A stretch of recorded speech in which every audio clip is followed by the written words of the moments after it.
Welcome back. Good luck out there. And before we get started on the business of this mission, let's just take a look around at the fleet that has gathered around the Forstchen, including, I have to say, more destroyers named after fascists than I am entirely comfortable with in a single fleet. I can only assume there were some apologists in the Naval Secretariat, I believe is the department responsible for the naming of ships. Also, we're in a stiletto. This is never good news, even if it's pretty much... TCS Kipling, this is Captain Bradshaw from the Forstchen. I'm here to pick up your rapiers. Roger that, Captain.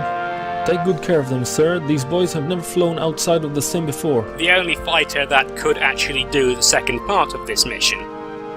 Anyway, while I'm showing you the sights of Sol, including this starbase from Wing Commander 2 and the Kipling, which is a Bengal-class carrier, that is to say, of the type of the Tiger's Claw, we can have a chat about these rapiers we've just picked up.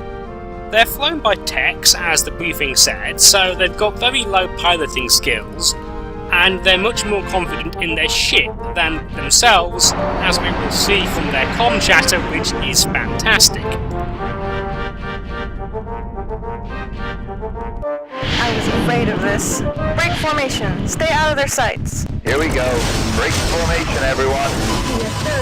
I hear you. There's 8 Sartha here. You know, Cat, this rapier can put 15.6 centimeters of armor off your ship in a single volley. You think you got that much armor to spare? And basically, my job here is I've got 40 seconds to kill as many of them as possible before the next wave of Kilrathi fighters shows up.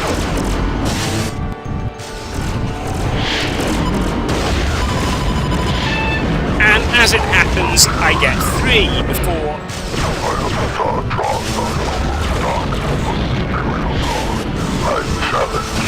this asshole shows up. Then you're already dead, Cat. And you may have noticed that his fighter is not something we've seen before. This is a Batari, and my guns are doing very little damage to the shields. You're still dead. Conversely, when he turns towards me, he's got... You know, Cat, this rapier can put 15.6 centimeters of armor off your ship in a single volley. You think you got that much 4 armor to particle spare? cannons Give a damn who you are. and 2 mass drivers. And that is not something that my stiletto would take to at all well. Yeah. That taunt comes straight out of fleet action. It's Make sure you get supposed to be... the genesis of it is the idea that the Kilrathi's psychological department hasn't quite got human society figured out yet, and believes that Bugs Bunny is some kind of great folk hero, having clearly seen the cartoons and misinterpreted them. Anyway, we aren't getting very far with the guns. Fortunately,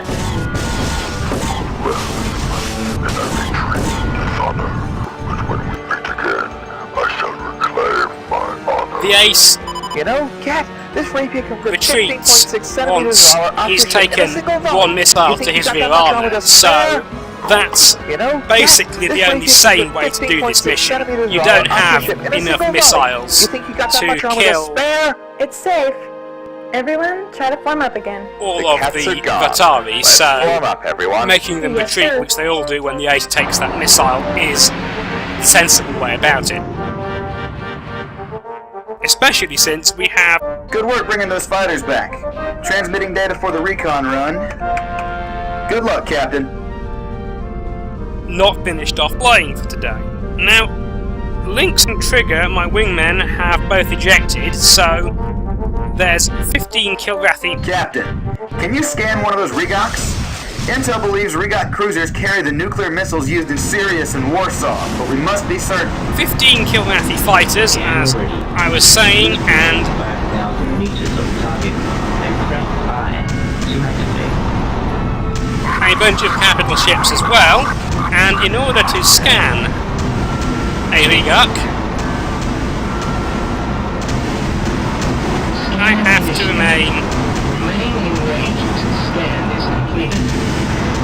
within 5,000 open quotes meters close quotes 50 seconds. This requires much flying in circles, while a large number of Kilrathi are trying to kill me.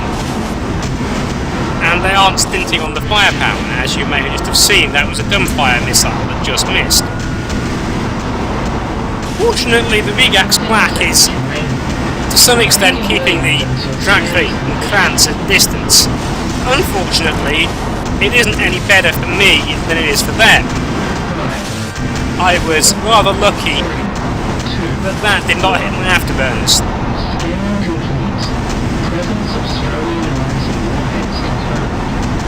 Good work. Now get out of there. Way ahead of you, Flyers, way ahead of you. Fortunately, it seems that the Kilrathi pursuit is rather half-hearted. Drakrai and Krant, the only fighters they have up, are no match for the Leto's afterburner speed, so I can make my escape fairly cleanly, and it does seem that the Kilrathi have declined to deploy any missiles, so it appears we're getting away clean.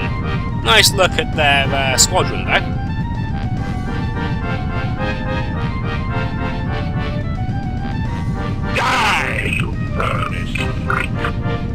Actually, I'd rather live, and for that reason we are now autopiloting back to the Forstchen. This is Bradshaw. I'm ready to land.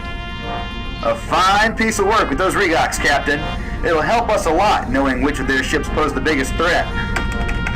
You're cleared to land. And so we shall. This is the first mission of Episode 5. It's one of the most fun, but greater challenges await. We'll also learn that Chief Henderson is speaking to us again at this point, which is probably a good thing.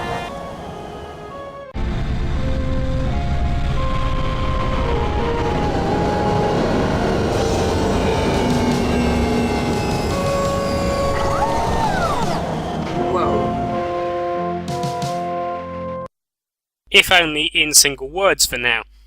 Anyway, 3 kills isn't very many, but this isn't really a combat mission other than those 40 seconds at the start, and I suppose the fencing to get the Vitali to go away.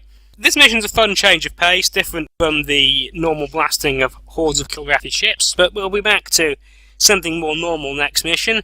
Until then, thanks for watching. I've been Alanin, this has been Wing Commander Standoff, and I'll see you next time.